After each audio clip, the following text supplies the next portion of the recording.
Bon, mais comme ça, t'es allé chez le psy. Ben, je veux tout savoir, tu sais, est-ce que tu t'es allongé sur son fauteuil? Est-ce que t'es en arrêt de travail? T'as reçu de la médication? Dis-le-moi. Ouais, pas facile de s'y retrouver, hein. Vous êtes d'accord avec moi? Il y a beaucoup de psys. On est un peu mélangés, fait qu'aujourd'hui, c'est le mandat qu'on s'est donné. On va un peu décortiquer qui fait quoi.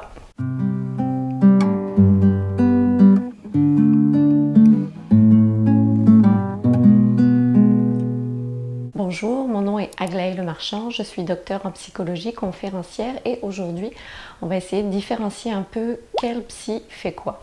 Souvent, on entend plein de choses justement par rapport à la médication, aux arrêts de travail, le travail du psychologue aussi, ou encore la légende urbaine qu'on s'allonge sur un divan. On va regarder un peu quel professionnel fait quel acte ou quelle formation il a aussi. Alors, on va commencer tout d'abord par le psychiatre. Le psychiatre, lui, c'est un médecin de formation qui a une spécialisation en troubles de santé mentale graves en général, ce qui fait qu'il va pouvoir prescrire de la médication, que c'est lui aussi qui va être là quand la personne est hospitalisée, qui va faire un suivi parfois en parallèle avec le psychologue et avec le médecin généraliste, le médecin traitant qui réfère. Ensuite, on a le psychologue. C'est un professionnel qui a un cursus universitaire. Il est allé étudier pendant 7 ans à l'université, en tout cas au Québec. Il est membre de l'Ordre des psychologues du Québec aussi obligatoirement pour exercer la psychothérapie. Son cursus, en fait, l'a amené à apprendre la théorie qu'à participer à la pratique par des stages cliniques et un internat. Donc, c'est un parcours assez long. Et ce qui permet aux psychologues autant de faire de l'évaluation que de l'intervention, que ce soit individuel, en couple, en groupe. Après, à l'intérieur de ça, il peut y avoir d'éventuelles spécialisations. C'est quelqu'un qui est habilité à travailler avec les problématiques autant de santé mentale, mais aussi à garder une bonne santé mentale. T'sais, aller chez le psy, c'est pas juste parce qu'on est fou. Même si on sait que ça commence à se tasser un peu cette idée-là, il reste encore un peu de travail à faire concernant la sensibilisation à la santé mentale.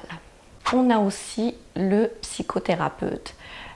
Au Québec, le psychothérapeute est un professionnel qui a déjà un ordre professionnel. Ça peut être une infirmière, un travailleur social, conseiller d'orientation, sexologue. Il va avoir des stages avec de la supervision à faire pour obtenir le droit d'exercer de la psychothérapie et donc être membre de l'Ordre des psychologues du Québec également, l'Ordre des psychothérapeutes du Québec.